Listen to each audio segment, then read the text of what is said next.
The great leader Moses was gone. For 40 long years he had guided God's people through a vast, empty wilderness. He had spoken with God on the mountain. He had brought down the law. He had led them to the very edge of a new home, a land flowing with milk and honey. But Moses would not enter this promised land. His journey had come to its end. Now a new leader had to step forward. The weight of a nation rested here. The future of a promise made long ago to Abraham. It all rested on the shoulders of one man. His name was Joshua.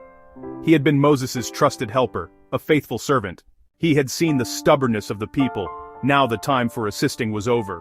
The time for leading had begun. Imagine the feeling in the air.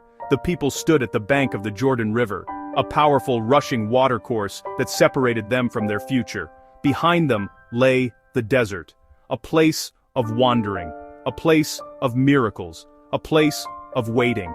Ahead of them lay a land filled with new challenges, strong cities, unknown peoples. It was a moment of great change and uncertainty. The leader they had known their whole lives was no longer with them. A sense of fear and doubt could have filled their hearts. They needed a leader not just of strength. God knew this. He did not leave his people alone. He chose Joshua, a man he had prepared for this very moment, to take them across the river and into their destiny. God spoke directly to Joshua, not with a complicated plan, but with a simple, powerful command. It was a promise that would become the heartbeat of Joshua's entire mission. God said, "Be strong and courageous." This was not just a suggestion or friendly advice, it was a divine instruction, a foundational truth for everything that was to come. God was telling Joshua, the challenges ahead would require great strength and bravery, but this courage would not come from Joshua's own abilities. It would come from a source far greater, rooted in the constant, unwavering presence of God himself, who promised to be with Joshua wherever he went. The first test of Joshua's leadership and the people's obedience came at the edge of the Jordan River. It was springtime, and the river was at flood stage, a wide, fast-moving torrent of water, a natural, formidable barrier. There were no bridges, no easy places to cross. From a human perspective, it was an impossible situation. This was God's design. He wanted to show his people that their entry would be accomplished by his power, not their own.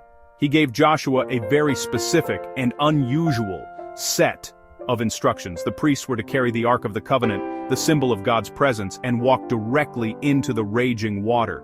Imagine the scene. The entire nation watched as the priests stepped forward.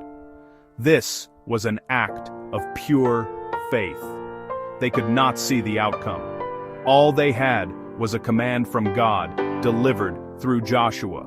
Their obedience was the key that would unlock the miracle. As soon as their feet touched the edge, the river stopped flowing. The water upstream piled up in a heap, while the water downstream flowed away. A wide, dry path opened through the middle of the riverbed, a miracle mirroring the Red Sea. The priests who carried the Ark of the Covenant of the Lord stood firm on dry ground in the middle of the Jordan, until the whole nation had completed the crossing on dry ground. Joshua 3:17. They stood firm in the very center, a visible reminder that it was God's presence holding back the waters. After crossing the Jordan, the Israelites faced their first military obstacle, the city of Jericho, an ancient, powerful fortress with massive, imposing walls, strategically important, seemingly impenetrable.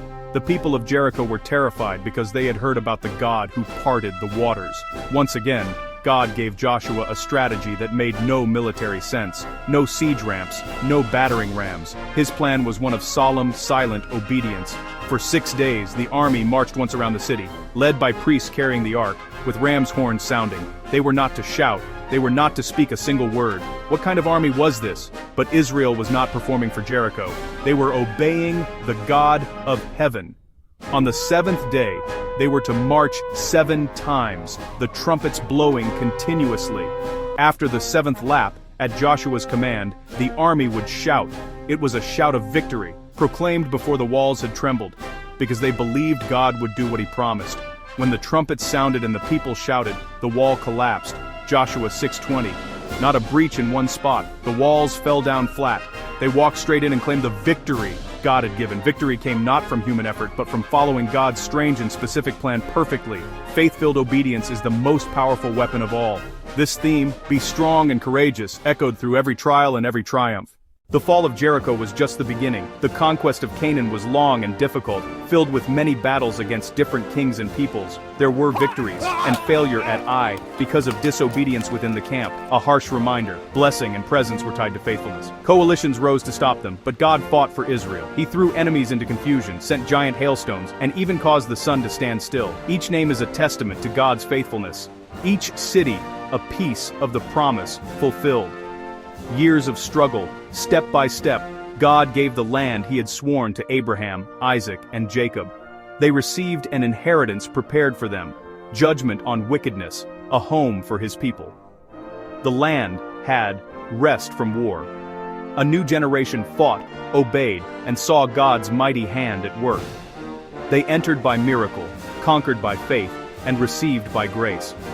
The stage was set to divide the inheritance among the tribes.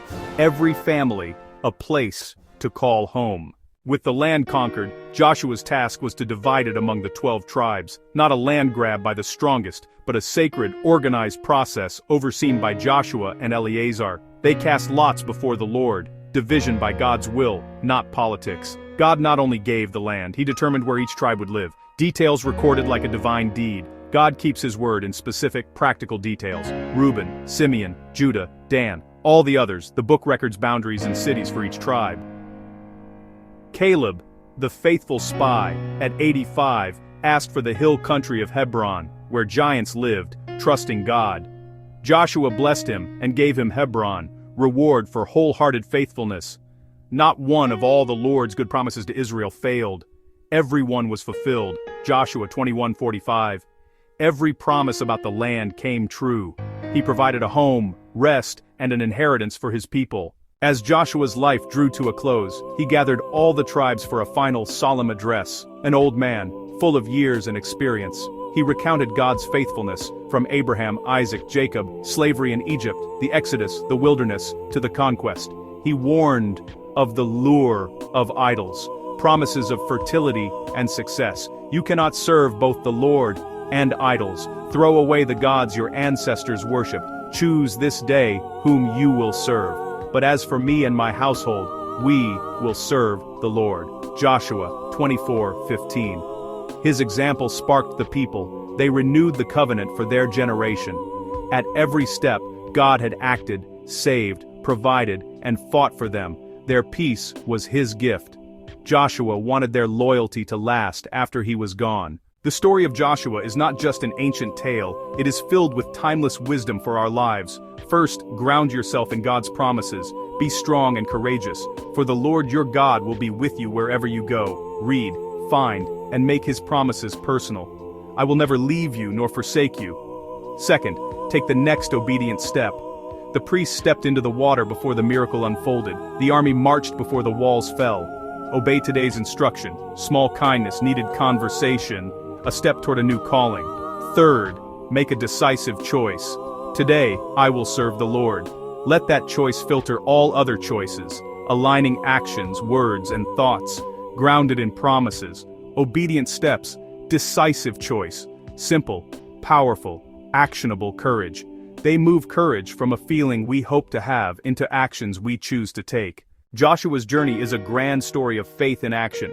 Beginning with uncertainty as a new leader steps forward. God did not leave him unprepared. He gave a defining command: be strong and courageous. Trust carried them through a parted river, around an impenetrable city, and into the land promised long ago.